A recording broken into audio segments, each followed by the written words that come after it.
Good morning. Today is Thursday, February 22nd, 2024. V'asisa es hakerashim leMishkan, atze shitim omdim.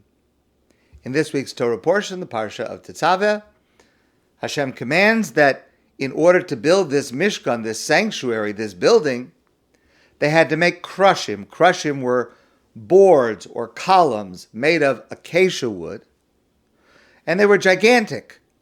These were columns of wood that were about 3.5 feet wide, 1.5 feet deep, and about 20 feet tall. So you're talking about a gigantic column of solid wood. I mean, the weight of it is unimaginable. And just to think about how are they going to carry this through the desert, somehow they did. And so you had all of these boards that were set up next to each other and attached one to the other that created the walls that created the sanctuary. V'asisa es hakerashim. Make the boards. Our sages point out, very slight and subtle issue, the Torah could have said, V'asisa kerashim. Make boards. Why does the Torah say V'asisa es hakerashim? Make the boards? Which seems to indicate that there are certain specific boards that are to be used. Says Rashi, Mahu hakerashim. Why does it specify the boards specified? Me'osan ha'omdin u'miyuchadim lakach. These boards have been prepared in advance. Yaakov Avinu, remember, our patriarch Jacob had come down to Egypt at the end of his life over 200 years earlier. So Yaakov Avinu, Nata arazim b'Mitzrayim, he planted trees in Egypt. Ukishemes, and when he died, which is now, again, more than 200 years earlier, Tziva Labanov, he commanded his children, Lahalosam imahem kishiyatzim b'Mitzrayim, to take these trees with them when they left Egypt. V'amar lehem, and he said to his children, again, more than 200 years earlier, more than 200 years before the Exodus, he said to them, She'asid HaKadosh Baruch Hu latzavos osam lasos mishkan b'midbar me'atei shitim. There will come a time when the redemption will come, and you will leave Egypt. And after you leave Egypt, God will command you to build a Mishkan, a sanctuary, and you're going to need boards. Here are the boards, they'll be ready for you. They're growing nicely. They're getting taller and taller, thicker and thicker. Here they are. They will be ready when you need them. That's why the Torah says, according to Rashi, hakerashim. Don't just take any boards. Take the specific boards, the specific pillars of wood that Yaakov had prepared in advance. Let me ask you a question. Why not just find wood in the desert? Or if you're worried that you won't find wood in the desert, why not just take any trees when you leave Egypt? So I want to share with you a couple of insights that I heard from Rabbi J, Schacter. Insights that come from the Sefer Emes L'Yaakov, which was written by Rabbi Yaakov Kaminetsky, one of the greatest scholars of the previous generation. Rabbi Yaakov Kaminetsky writes as follows. He says, presumably, they could have taken trees from the midbar, from the desert. And even if they might not have been able to take them from the desert, they could have just taken them from Egypt. So Rav Yaakov Kaminetsky says 2 points. Point number one is as follows. The first answer is a psychological answer. Ki ro'im anachnu, she'Hashem amar lo shama, al tira meretz Mitzrayim, anochi ered itcha Mitzrayim, v'anochi alcha gam alav. When Yaakov was first told by God after he learned that Yosef was still alive and he made plans to go down to Egypt, he was afraid. He was afraid of what would happen to him and his family if his entire family left Israel and went down to Egypt. And God said to him, don't be afraid. Don't be afraid, because I'm making a promise that I will go down to Egypt with you. We talked about that before. And I will take you back up to Israel. You have my promise that there will come a time when your Jewish people will come back to Israel.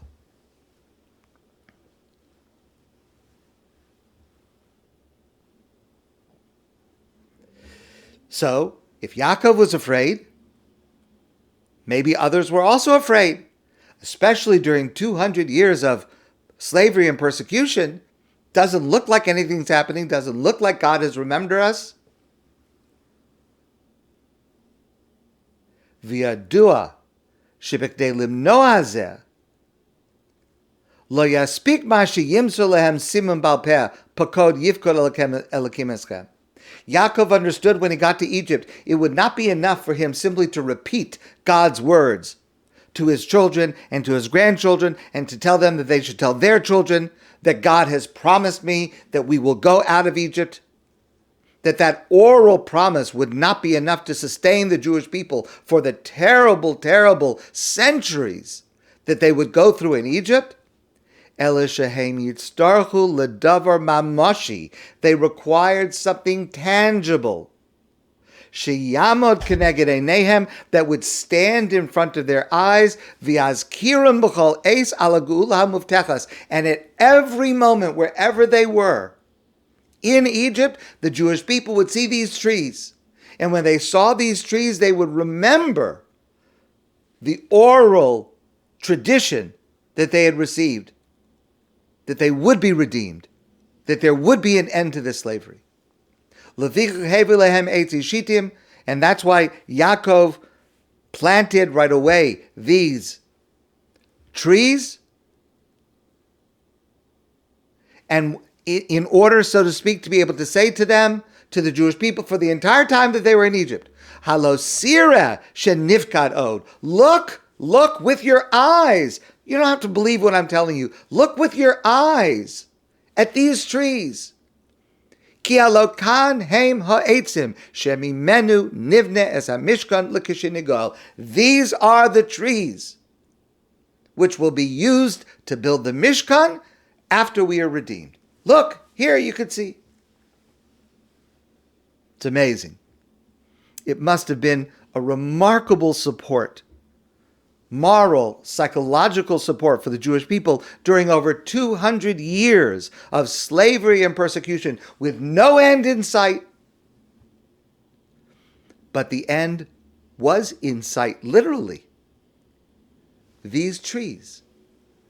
They could see these trees, and they could remember that even though it was long, and even though it was terrible, the end was literally in sight.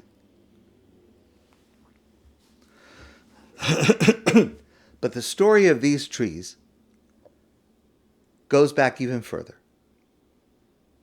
Because let's ask the question, where did Yaakov get trees to plant in Egypt in anticipation of eventually carrying them and using them for the Mishkan over 200 years later? Where did Yaakov get the trees?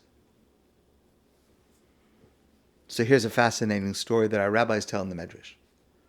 Let's go back to Bereshis. Yaakov is alone at home. He thinks his son Yosef has been killed for many years. His sons are negotiating in Egypt for food because there's a famine. And all of a sudden his sons come back to him and they say, "Oh, Yosef Chai, Yosef is still alive. Amazing, incredible, unbelievable. Yosef is still alive and he's second in command in Egypt and he wants us all to come down and he'll take care of us." Incredible, incredible. Vayomer Yisrael, Rav. Yaakov says, "Oh, it's overwhelming. It's too much. Od Yosef ben Ichai, my son Yosef is still alive. El chaver ena b'terem amus. I want to go down to Egypt to see him before I die."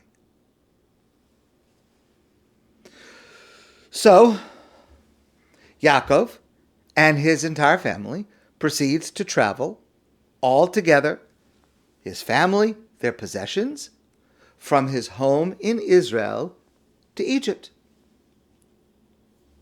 Now, the next verse is very strange, because the pasuk says, "Vayisa Yisrael v'chol asher lo," Israel, meaning Yaakov, and everything he had, all of his family, all of his possessions, everything he had. Remember, he was moving. This was a final move. Yaakov was going to live there for the rest of his life, and his children and his descendants were going to remain there for more than 200 years. So this is a final move. They leave, they start to travel, Vayavo Be'ereshava, and they come to Beersheba. Hold on a minute. They weren't living in Beersheba. Why did they go to Beersheba? I mean, okay, it's a nice place, but they were living somewhere else. They're on their way to Egypt. They're certainly in a hurry to be able to see Yosef. They went to Beersheba. Vayakam Yaakov mi Beersheba, vayisu vayavo mitzrayma. And then, after a while being in Beersheba, then they got up and they traveled to Egypt. They made a detour. They didn't go straight. Incredible. You would think with everything going on, Yaakov would go in a straight line as quickly as possible, but he didn't. He made a detour to a different place, out of the way, to go to Beersheba.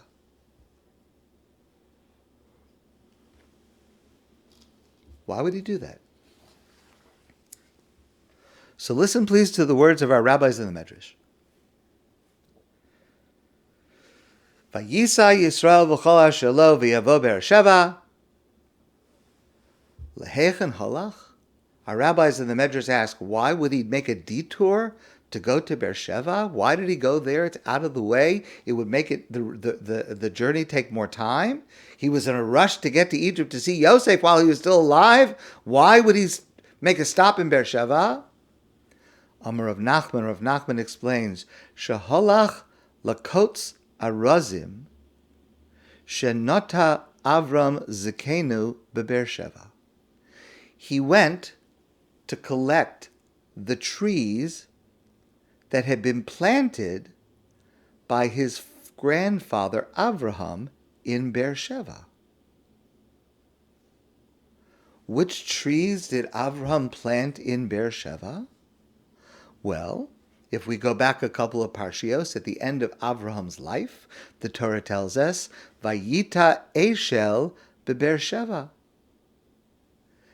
Avraham planted an eshel, which is an orchard of trees, beBeersheba. Different understandings of our commentaries, but one understanding is that this eshel was a group of trees that was then used to build a building, a hotel. Avraham, at the end of his life, became a hotelier.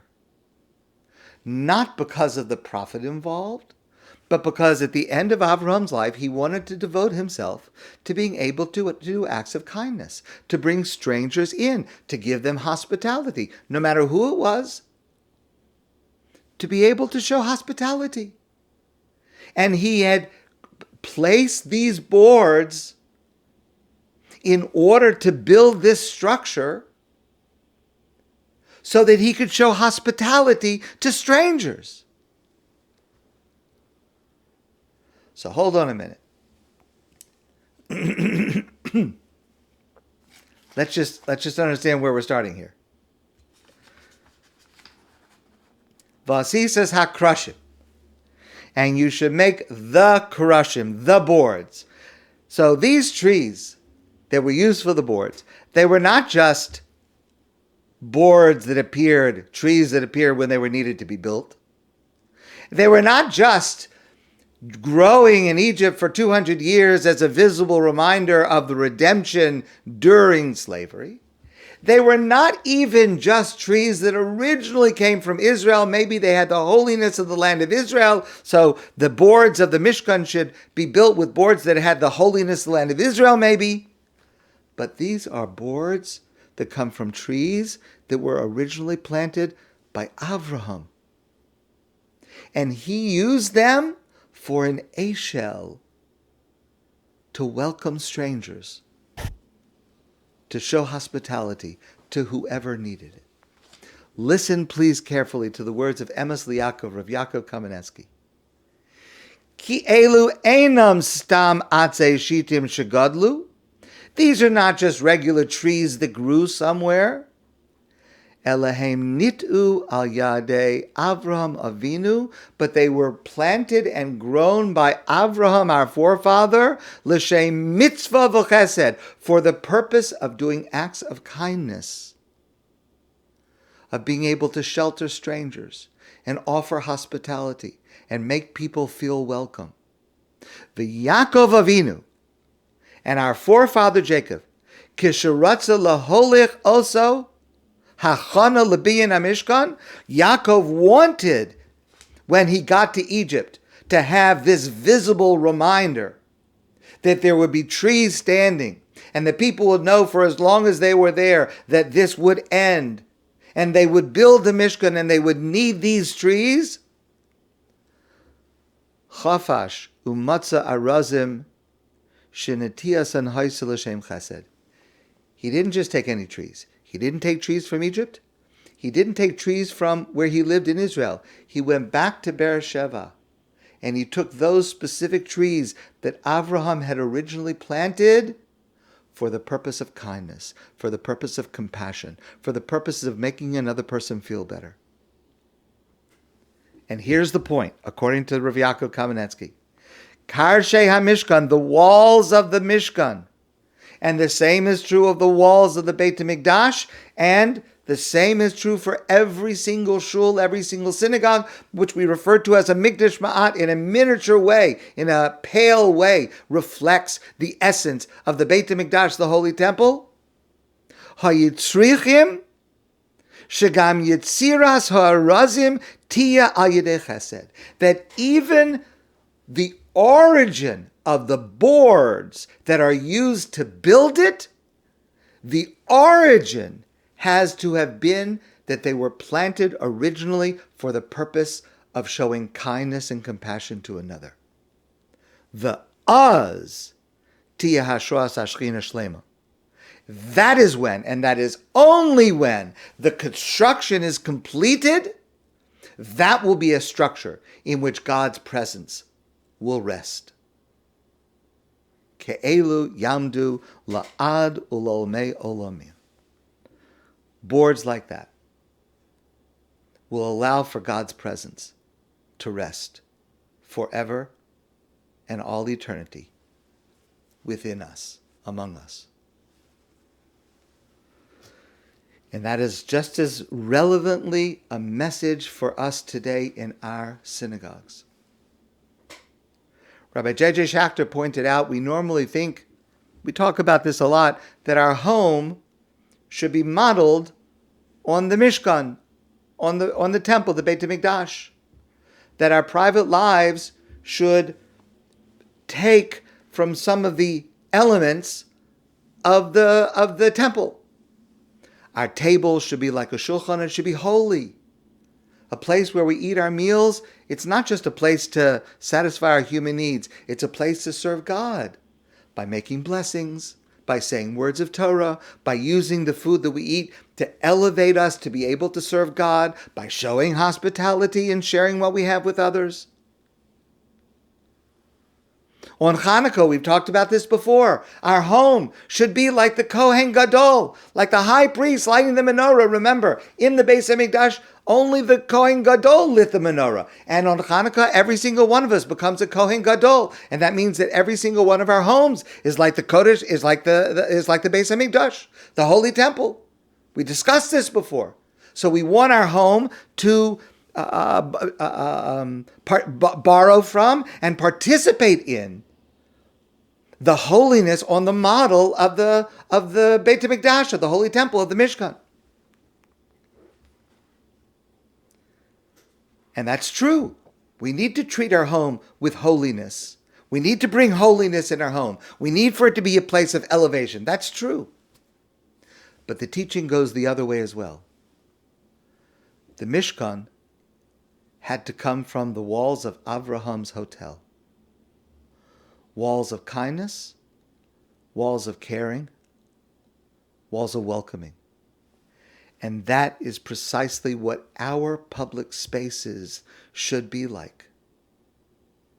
They should be like the Eshel that Avraham created, that comes from his desire to show hospitality to guests, to welcome guests, everyone and anyone. Our synagogues should be like our homes. Not like our homes where we all wear pajamas, but they should be like our homes where we welcome guests, where people come in and we make them feel good, where we respect each other, where we find ways to show kindness and mercy and forgiveness and patience with each other. Those elements of our home, that must be the basis of our synagogues. And the prayer and the Torah and the spirituality of our synagogues will come from that basis. Not the other way around. That's the lesson that is conveyed by this one letter, Kerashim. Don't just build it with boards.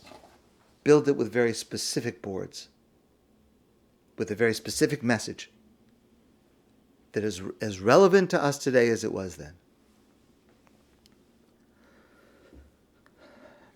A few weeks ago, in January, the Jewish people lost a great Torah leader. His name was Rabbi Matisyahu Solomon. He was born in Gateshead, England. He was the mashgiach, the spiritual supervisor of all the students in the yeshiva for 30 years in Gateshead.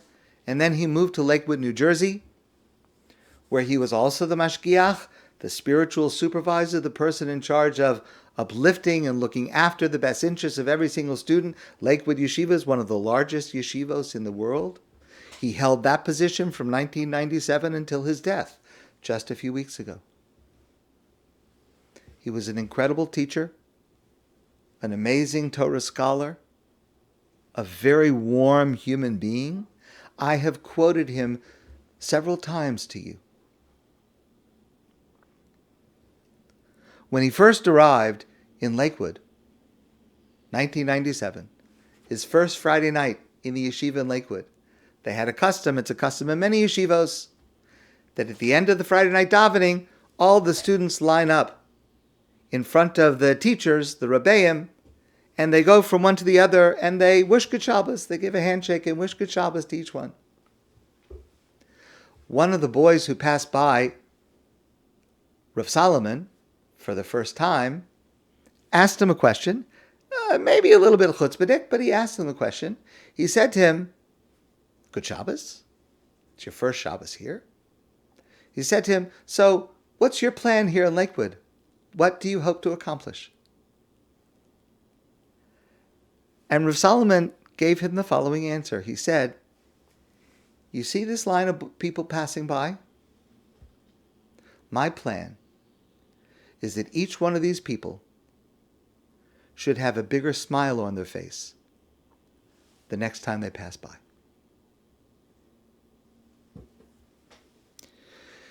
Do you want a successful synagogue? If you do, then you must put great thought and energy and time and devotion so that every person who enters has a smile bigger than before.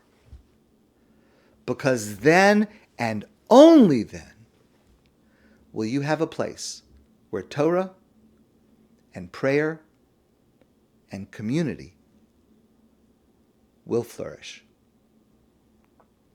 That's the lesson of Kerashim. My friends, I wish you a great day, and I look forward to seeing you soon in person.